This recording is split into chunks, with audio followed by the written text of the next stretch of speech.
Esperamos. Sí, sí, no hay problema.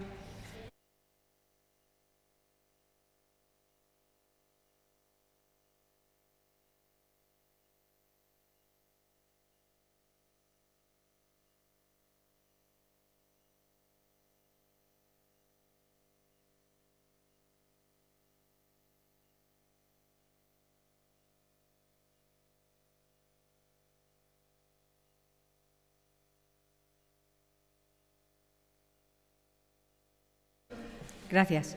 Buenos días a todos. Gracias por acompañarnos en la rueda de prensa posterior a la reunión del Consejo de Gobierno. A continuación, voy a informarles de los temas aprobados esta mañana. Comenzamos con dos asuntos de competencia de la Consejería de Hacienda y Administración Pública. El Consejo de Gobierno ha aprobado el aumento de los salarios de los empleados públicos en un 0,5%, una subida que se hará efectiva en el mes de noviembre. Además, se abonarán en esa misma nómina con carácter retroactivo las cantidades adeudadas desde el 1 de enero de 2023. Esta medida consolida el incremento salarial del 3% acordado con los sindicatos para este año. El desembolso aproximado de este 0,5 supera los 12 millones de euros. Además, los empleados de la Administración General van a ver reflejada ya en la nómina del mes de octubre, que termina hoy, la carrera profesional del nivel 3 y que supone un desembolso por parte de las arcas públicas de Extremadura de 1,5 millones de euros hasta final de año. Estas retribuciones van a servir de alivio para las familias que se han visto afectadas por la subida de precios y de los servicios y productos básicos. Y es también una muestra del compromiso de nuestro Gobierno por cumplir con los acuerdos alcanzados y atender al principal activo con que cuenta la Administración, que son los trabajadores públicos. Por otro lado, el Consejo de Gobierno ha aprobado un decreto por el que se fijan los precios de las consideradas enseñanzas de régimen especial impartidas en los centros públicos de Extremadura. Dentro de dichas enseñanzas se encuentran las artísticas, las deportivas y los idiomas, que se dan en los institutos, las residencias, los conservatorios de música y de danza, así como en las escuelas oficiales de idioma de nuestra comunidad. Con esta nueva regulación se mantienen los precios públicos de enseñanzas impartidas en las escuelas oficiales de idioma, pero como novedad, en el caso de las clases no presenciales, se introduce una reducción del 50%, tanto para los cursos de 60 como para los de 120 horas. Respondemos así a una petición de estas escuelas para que puedan ser atendidas la gran demanda existente en la modalidad a distancia y que resultaba inaccesible para muchos alumnos por su elevado coste. Del mismo modo, se ha establecido el precio público para cursos de idiomas de 30 horas, que es una nueva modalidad que ofertan las escuelas oficiales de idioma. En cuanto a las excepciones y bonificaciones, mantenemos las ya existentes y, además, las extendemos a otros colectivos, como las personas con un grado de discapacidad igual o superior al 33%, las víctimas del terrorismo, así como sus cónyuges, parejas de hecho o hijos, las víctimas de violencia de género, quienes tengan el estatus de refugiado o protección subsidiaria en España o los demandantes de empleo. Dentro de los asuntos de la Consejería de Salud y de Servicios Sociales, el Gobierno ha tenido conocimiento de la compra e instalación de la maquinaria necesaria para arreglar uno de los ascensores averiados del Centro de Salud de Obispo Paulo de Mérida. Este centro sanitario de la capital lleva más de 5 meses sin tener operativo ninguno de sus 2 ascensores, que son fundamentales, ya que muchos pacientes no pueden subir las escaleras para que se les atienda. Por tanto, hemos optado por un procedimiento de emergencia para poder reparar cuanto antes uno de ellos. Se va a cambiar el motor por un importe de unos 33.000 euros. En cuanto a la Consejería de Educación y Formación Profesional, les informo de que se ha autorizado la firma de un convenio con la Fundación Fundecid, Parque Científico y Tecnológico de Extremadura, para financiar 2 programas de I+D+I por un valor de 4,5 millones de euros. Como saben, Fundecid es una entidad sin ánimo de lucro, promovida por la Junta y la Universidad de Extremadura para ofrecer servicios en el ámbito de la innovación. El primero de estos acuerdos, con un presupuesto de 3,2 millones de euros, tiene como objetivo financiar el Observatorio de I+D+I de Extremadura, crear espacios de encuentro entre empresas e investigadores y difundir la cultura científica entre la sociedad extremeña.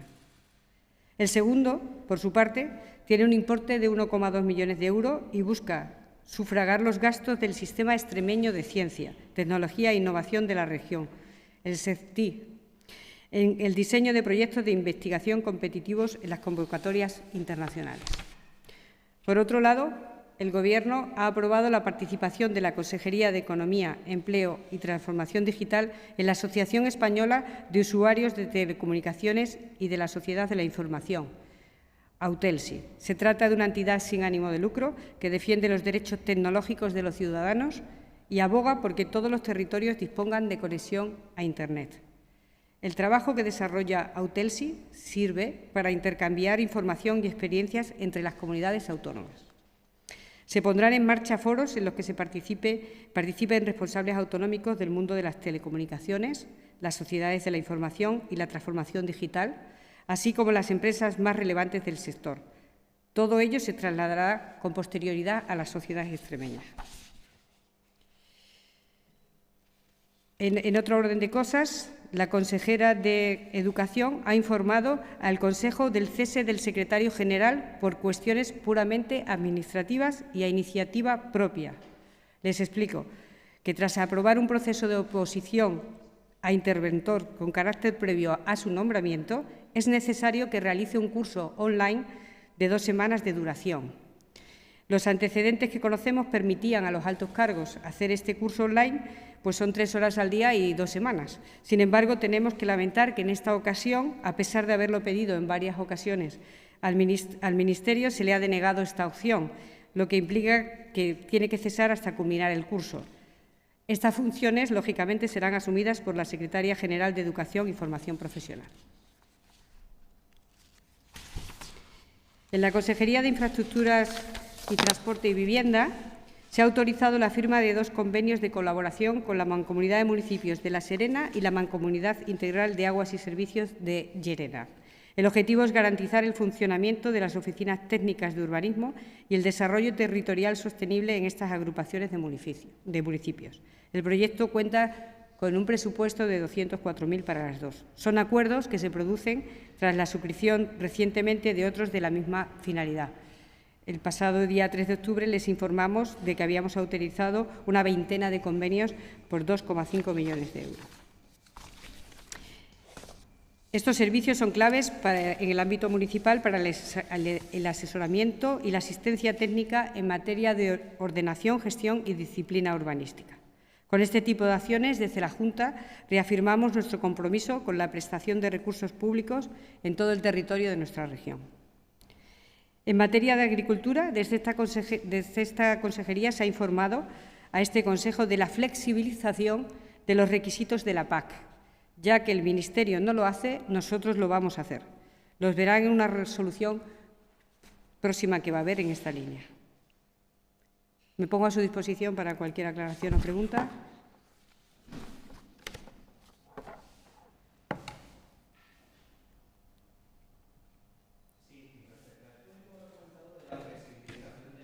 Sí.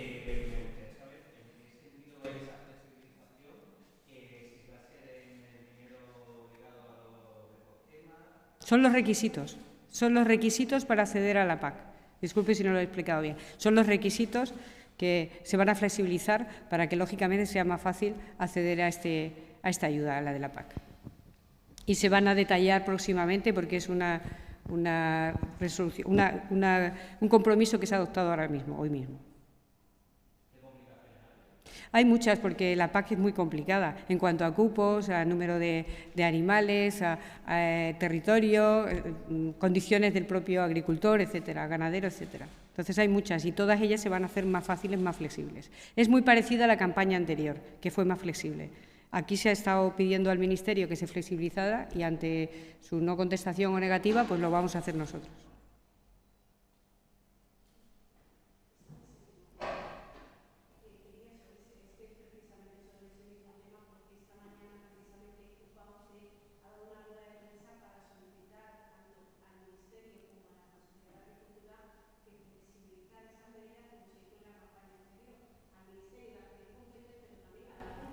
Exacto, y aquí esas son.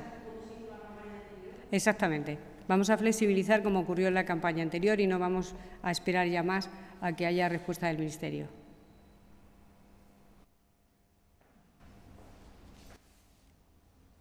¿Qué hay? Buenos días.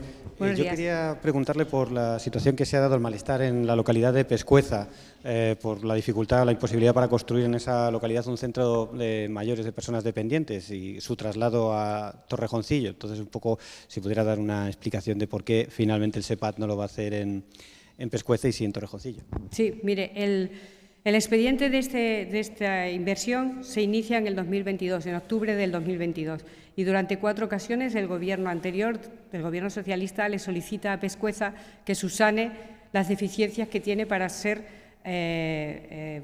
capaz de poner en pie esta inversión. Hasta el mes de octubre de este año, hasta el 16 de octubre de este año, se le sigue requiriendo esta información. Ya Patrimonio nos ofrece un informe en el que nos dice que es imposible y que es inviable. Nosotros lo que hacemos es, de la lista de ellos, porque la política de chinchetas que apunta la alcaldesa de Pescueza estaba hecha anteriormente, que eran 8 municipios del PSOE que estaban en una lista y Torrejoncillo estaba ahí. El siguiente en la lista es Torrejoncillo y pues lo hacemos así y se lo proponemos a Torrejoncillo. En el caso de que no hiciéramos Pescueza, que se retrasara más, porque intentaran subsanar después de un año entero este problema, perderíamos los 38 millones de euros del MRR y además se quedarían otros 7 pueblos, otras 7 localidades elegidas por el Gobierno anterior sin ellos. No son poblaciones que nosotros hayamos elegido, esa política de chinchetas estaba hecha antes.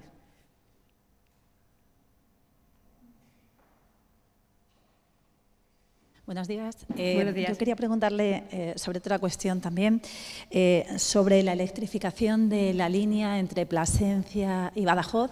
En la última reunión que hubo entre la Junta y el Gobierno se habló de noviembre, que entrase en funcionamiento. No sé si el Gobierno extremeño tiene ya fecha para que entre en funcionamiento esa electrificación. Ayer, un tuit publicaba hoy César Ramos, el diputado regional, comentaba que anoche se realizó la prueba de fiabilidad de la electrificación del tramo que faltaba entre Cáceres y Badajoz. Una vez superada, solo queda la autorización de la Agencia de Seguridad Ferroviaria para que la electrificación entre en servicio. No sé si tienen ya el resultado de esa prueba que se ha realizado. No lo tenemos todavía. Saben que es una reclamación nuestra el conseguir esas infraestructuras ferroviarias y por las que estamos deseando, apostando y luchando, pero no lo tenemos aún. Gracias. En cuanto al cese del secretario general de Cultura, sí. ¿Volverá a ser nombrado una vez termine? Sí, volverá a ser nombrado. Es un trámite que podíamos haber evitado como se hacía antes, pero que ahora no nos obligan a hacerlo así. Gracias.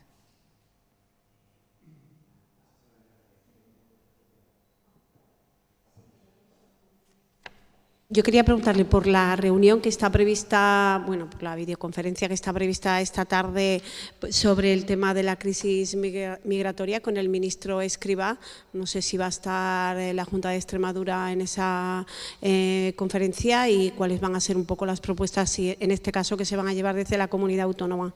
Claro, sí, estará el consejero de Presidencia, estará en él y, por supuesto, nuestra disposición a colaborar como estamos haciendo y a tratar lo mejor posible a estas personas y humanitariamente. Pero vamos a reclamar también que haya coordinación y respeto institucional, porque saben ustedes que nos hemos enterado de la llegada de estos migrantes por terceras vías y no se estaba contando con nosotros. Total disposición desde nuestro Gobierno, reclamar también que haya orden, que haya coordinación y que se respete a la institución, a la Junta de Extremadura. Sí, yo le quería preguntar también, ayer conocíamos la resolución ya del PERTE del coche eléctrico, en la cual hay dinero para una inversión en Extremadura, en Navalmoral, 300 millones, ahora es la empresa la que tiene que afirmar, dar el paso y decir que lo va a hacer. Me gustaría saber un poco desde la Junta si tienen que dar, ustedes tienen que dar algún paso, algún trámite en todo este proceso a partir de ahora.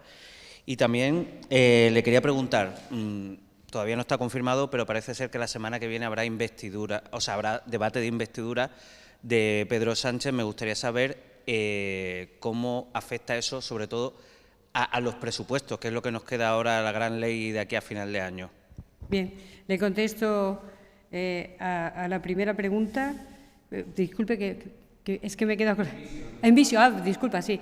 Bueno, nosotros estamos dispuestos a ayudar, como decimos siempre, a cualquier inversión y más de la importancia de esta y a apoyar y hacer los trámites que tengan que ser y que, lógicamente, la Junta de Extremadura tendrá que hacer. Ahora tiene que ser la empresa la que ponga en pie todo esto que se le ha adjudicado y, a partir de ahí, pues hacerlo con la mayor celeridad para que cuanto antes esto pueda ser una realidad. Y respecto a la investidura, bueno, pues a mí también me gustaría saber si va a afectar o no va a afectar. En este momento la incertidumbre que nos ocasionan todas estas respuestas por parte de Pedro Sánchez, pues las trae también consigo. Esperemos que sea cuanto antes y que podamos tener lo que necesitamos nosotros para seguir adelante.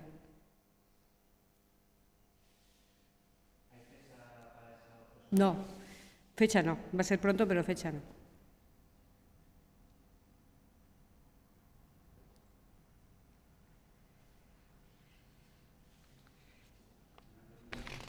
¿Alguna pregunta más que me quieren hacer? Les quiero hacer un apunte de actualidad. Saben ustedes que estamos ya inmunizando a los niños extremeños desde ayer, desde el día de ayer, del virus sincitial, desde las 8 áreas con total normalidad. Y hemos empezado un día antes, pero ya es un resultado que queríamos y que les comunicamos la semana pasada. Ya están nuestros niños empezando a inmunizarse. Muchas gracias y que tengan muy buen día.